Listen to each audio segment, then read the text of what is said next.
Good morning viewers. आज हम करने जा रहे हैं चैप्टर 5 जर्नल, जो कि आपकी +1 कॉमर्स के सब्जेक्ट बुक कीपिंग का एक पार्ट है। तो इसके फर्स्ट पार्ट के अंदर हमने देखा था कि जर्नल क्या होता है, उसके फीचर्स क्या हैं, एडवांटेजेस क्या हैं, फिर सिंपल और कंपाउंड जर्नल एंट्री क्या होती है, rules of debit and credit क्या होते हैं, जिसके लिए हमने एक टीचिंग एड बनाई थी जिसको हमने नाम दिया था जर्नल बीम बैलेंस।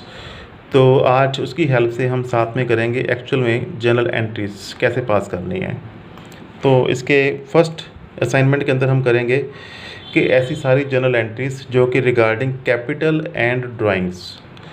तो अब यहाँ पे हमें पता होना चाहिए कि कैपिटल क्या होता है, the amount invested by the owners of the business, कि जो पैसा मालिक ने अपने बिजनेस में लगाया है तो उसको हम कहते हैं कैपिटल। अगर दोबारा फिर वो पैसे और लेके आता है, अगेन हम कहेंगे एडिशनल कैपिटल।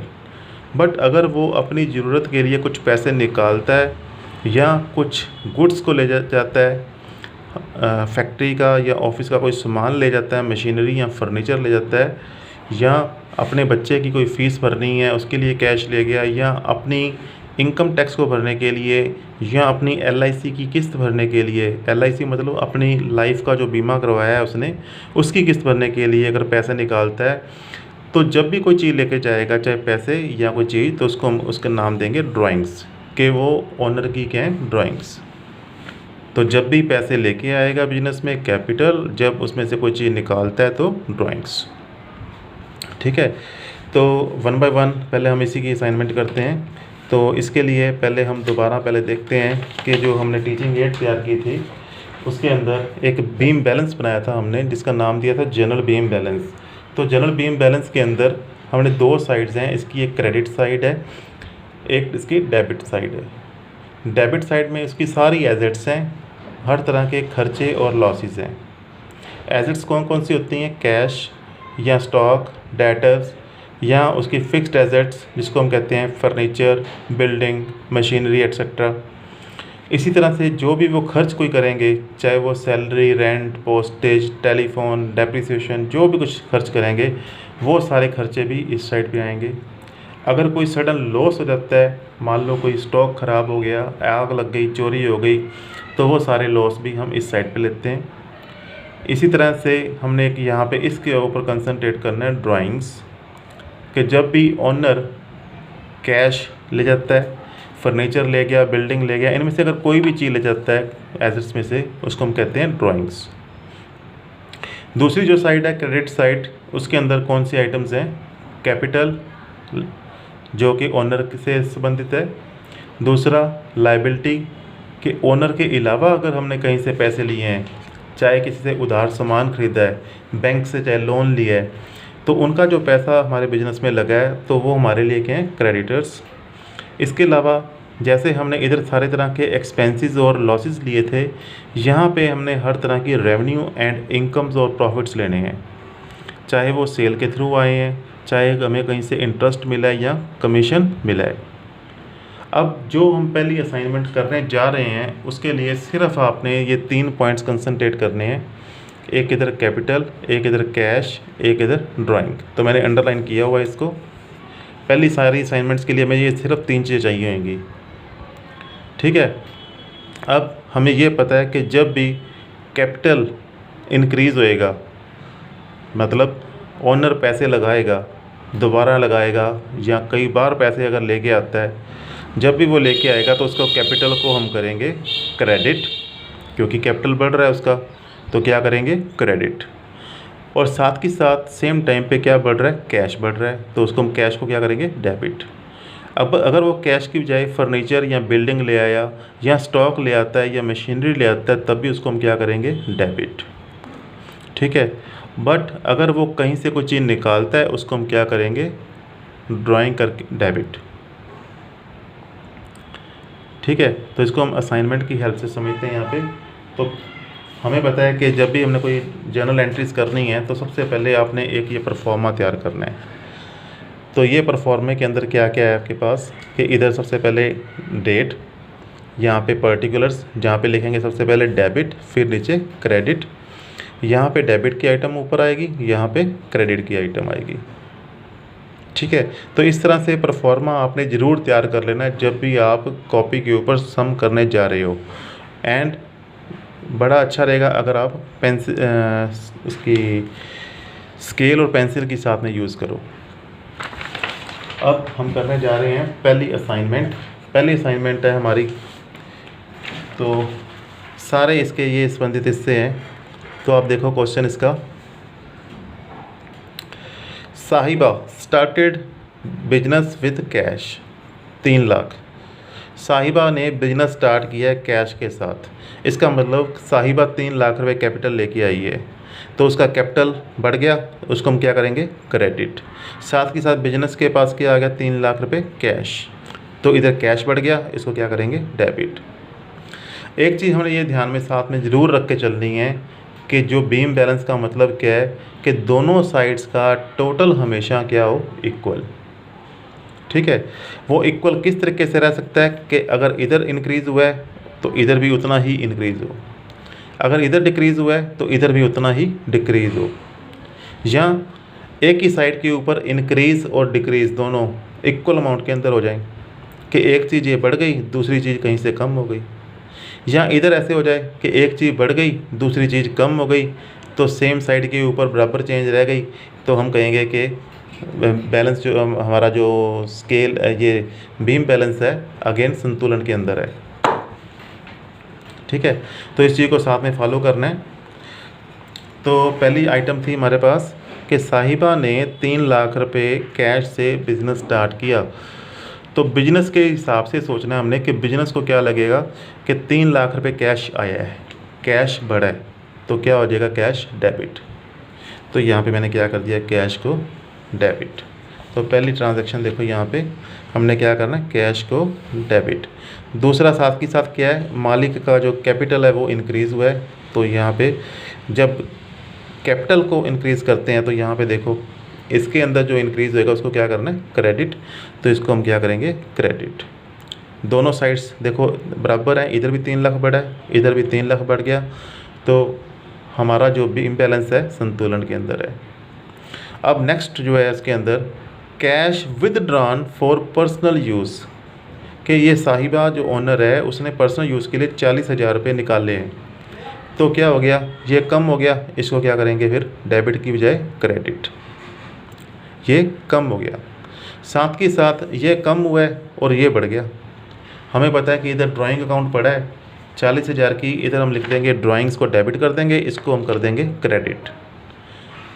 तो अब जो दोनों चेंजेस हमारी इस साइड पे हुई हैं, जो चीज़ बड़ी है ड्राइंग उसको हम करेंगे डेबिट, जो कम हो गई उसको कर देंगे क्रेडिट। तो यहाँ पे एंट्री क्या बन गई हमारी, drawing to cash account 40,000 equal amount से। अब तीसरी एंट्री हमारे पास कि उसने एडिशनल कैपिटल और ले आया 50,000। ठीक है, तो फर्दर क्या हो गया, इधर भी इंक्रीज़, इधर भी इंक्रीज़, इधर कैपिटल इंक्रीज़ हो गया 50,000, इधर कैश इंक्रीज़ हो गया, इधर की इंक्रीज़ को क्रेडिट करना है, इधर की इंक्रीज़ को डेबिट करना है। तो एंट्री क्या बन गई, पहले इधर की डेबिट की इंक्रीज़ को हम कह देंगे cash account to capital account 50,000। Next अब हमारे पास आ गया कि paid tuition fees of daughter, अपने बच्चे की 12,000 रुपये ट्यूशन फ़ीस भरी है। ठीक है, तो इसके अंदर 12,000 रुपये अब हमने नहीं देखना कि ट्यूशन फ़ीस भरी है या आगे जाके वो LIC की किस्त भरता है या इनकम टैक्स भरता है। हमने कहना है कि ओनर जो है वो अपने पर्सनल खर्चे के लिए पैसे ले गया है, कितने, 12,000। तो इधर से 12,000 कम हो गया, इधर से उसकी क्या होगी, ड्राइंग बढ़ गई। तो हम कहेंगे पहले डेबिट वाली चीज़, ये जो बढ़ा है इसको हमने डेबिट करना है 12,000, और ये घट गया इसको क्रेडिट। तो हमारी जनरल एंट्री क्या बन गई, drawing to cash account. Drawing 12,000 बढ़ गई, कैश कम हो गया।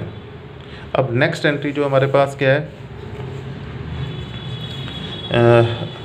सेम एंट्री चलेंगे अब बाकी सारी। इसके अंदर क्या है, फर्नीचर विड्रॉ किया है उसने पर्सनल यूज़ के लिए, 24,000 रुपये का वो फर्नीचर घर के यूज़ के लिए ले गया अपने। तो अब हम कहेंगे कि एक ही साइड के ऊपर चेंजेस हुई हैं, इधर से हमारी ड्राइंग बढ़ गई 24,000, इधर से ये फर्नीचर कम हो गया, तो इसमें अब हम ये भी काउंट करने जा रहे हैं, ये और ये। ठीक है, ये बढ़ गई, फर्नीचर कम हो गया, जो बढ़ गया उसको डेबिट, जो कम हो गया उसको क्रेडिट। तो हमारी एंट्री क्या बन गई, ड्राइंग टू फर्नीचर, जितना भी अमाउंट है उसका इक्वल अमाउंट से।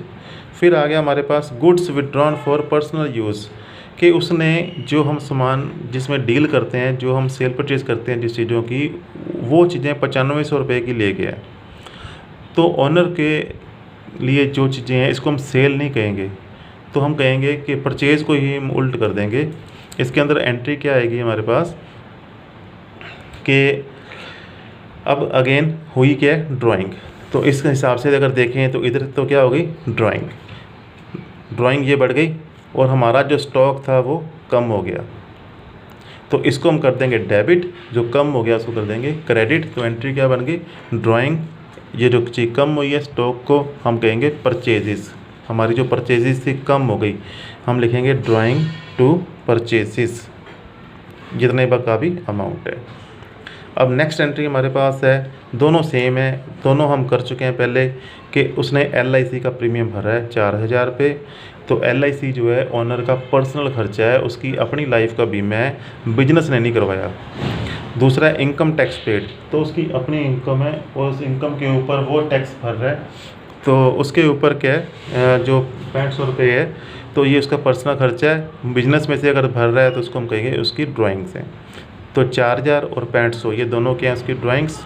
तो ड्राइंग्स बढ़ रही हैं, कैश घट रहा है, तो इसके अंदर भी हम क्या करेंगे, यहाँ पे ड्राइंग टू कैश 4000, यहाँ पे भी ड्राइंग टू कैश।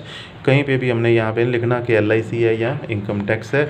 हाँ, यहाँ पे साथ के साथ अपनी आदत बनाओ कि उसमें हमने रेफरेंस देना है कि यहाँ पे क्या है, बीइंग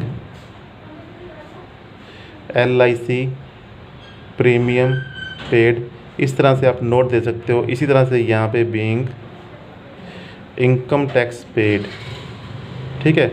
तो ये आपने नोट देने हैं यहाँ पे। तो यहाँ पे आप लिख सकते हो कि गुड्स विदड्रॉन, तो इस तरह से आप नोट दे सकते हो। तो ये आपकी असाइनमेंट होगी। सारी जो चीज़ों के अंदर हमने ये देखा है कि जब जब पैसे लेके आएगा तो उधर कैश बढ़ गया, उधर कैपिटल बढ़ गया, जो डेबिट साइड बढ़ गई तो उसको डेबिट, जो क्रेडिट साइड पे बढ़ गया तो क्रेडिट। तो दिस इज़ फर्स्ट असाइनमेंट। अब हम सेकंड असाइनमेंट करने जा रहे हैं, जिसके अंदर आपने देखना है कि अब हमें ज़रूरत किसकी पड़ेगी। अब हमें ज़रूरत, इनको हम पहले इरेज कर देते हैं कि कैपिटल क्या, हमारे पास कोई इसका जिक्र नहीं आना। इसी तरह से ड्राइंग का हमारे पास कोई जिक्र नहीं आएगा। इसी तरह से कैश, चलो मैं बाद में टिक करता हूँ, ठीक है। अब हमारे पास जो ज़रूरत पड़नी है इसके लिए, हमारी जो सेकंड असाइनमेंट है वो सेकंड असाइनमेंट है हमारी सारी परचेजेस से रिलेटेड, कि सिर्फ हमने क्या करनी है, परचेजेस, ठीक है। तो ये असाइनमेंट है, हेडिंग भी इसका यही रखा है हमने कि परचेजेस के साथ में, चाहे वो उधार खरीदा है या कोई नकद माल खरीदा है, उसकी एंट्रीज कैसे होंगी। पहले क्वेश्चन देख लो, journalise the following transactions in the books of Vibhuti. इसमें लिखा हुआ है जो डेट्स दी हुई हैं, तो उन डेट्स को हम यहाँ पे लिख सकते हैं पहले ही, जनवरी 1, 4। साथ में लिखा क्या हुआ है, सभी की वर्डिंग के ऊपर ध्यान देना है। देखो सारी एंट्रीज के अंदर हमने क्या लिखा है, परचेज्ड परचेज्ड परचेज्ड। कहीं पे कैश परचेज है, कहीं पे क्रेडिट परचेज है। ये आपने आइडेंटिफाई करना है वहाँ पे कि ये कैश है या क्रेडिट। बस हमारा क्वेश्चन यहाँ पे सिर्फ इतना है। हमारी अब इस अकाउंट के लिए चीज़ें किसकी ज़रूरत पड़ेगी हमें, सिर्फ एक तो यहाँ पे इसकी ज़रूरत पड़ेगी, परचेजेस की हैं, ठीक है, बीम बैलेंस के अंदर। और इसकी ज़रूरत पड़ेगी कि अगर कैश गया है तो। तीसरा, अगर उधार खरीदा है तो इसकी ज़रूरत पड़ेगी। तो सिर्फ हमें 3 चीज़ों की ज़रूरत पड़नी है इसके अंदर। इसको हम हाईलाइट कर लेते हैं एक बार फिर, परचेजेस, कैश एंड क्रेडिटर। सिर्फ 3 चीज़ों की ज़रूरत पड़नी है हमें। तो देखो पहले क्वेश्चन क्या है, purchased goods for rupees 35,000 in cash. 35,000 रुपये कैश दे के हमने ये वस्तुएं खरीदी हैं, तो इसकी एंट्री क्या होगी। पहले अपने आप देखोगा, आप इसको सोचो।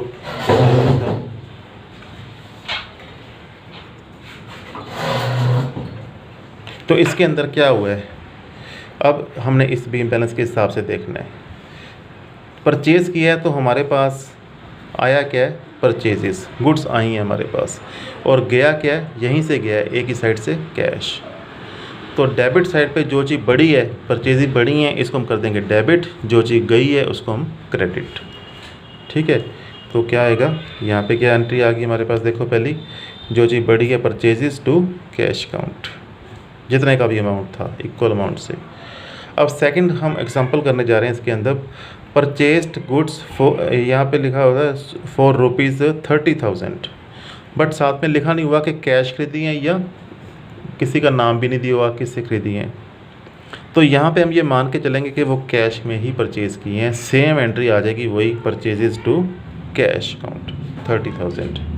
अब थर्ड एंट्री जो हमारी आ गई, इसके अंदर है कि हमने परचेज़ की हैं गुड्स 25,000 की in cash from x, cash में खरीदी हैं, साथ में बंदे का नाम भी लिखा हुआ है।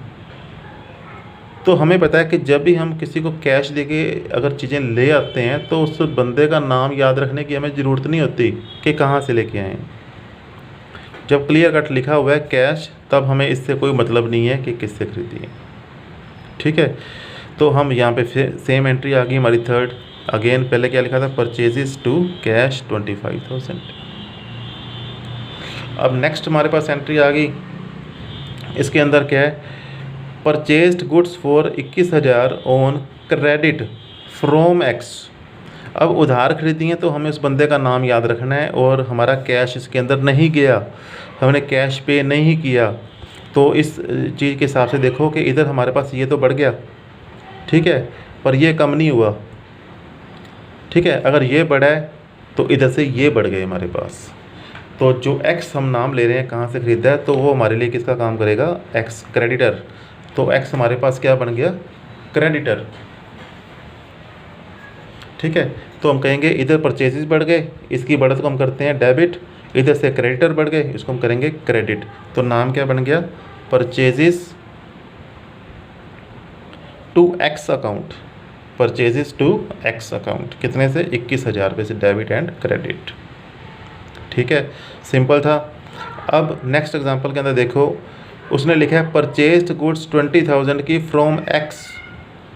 इसमें ये मेंशन नहीं है कि कैश है या क्रेडिट है, तो हम इसमें मान के चलेंगे कि उसका एक्स का नाम दिया हुआ है, इसका मतलब वो उधार ही परचेज़ की है, क्रेडिट परचेज़ है ये। तो सेम जो पहले एंट्री की है हमने वही आ जाएगी, purchases to X 20,000, purchases to X 20,000। ठीक है, तो वही एंट्री आ गई सर इसमें, क्योंकि हम इसमें मान के चलें उधार परचेज। और नेक्स्ट अब हमारे पास आ गया इसके अंदर, purchased goods for 18,000 on credit. इसको ये बहुत इंपॉर्टेंट एग्जांपल।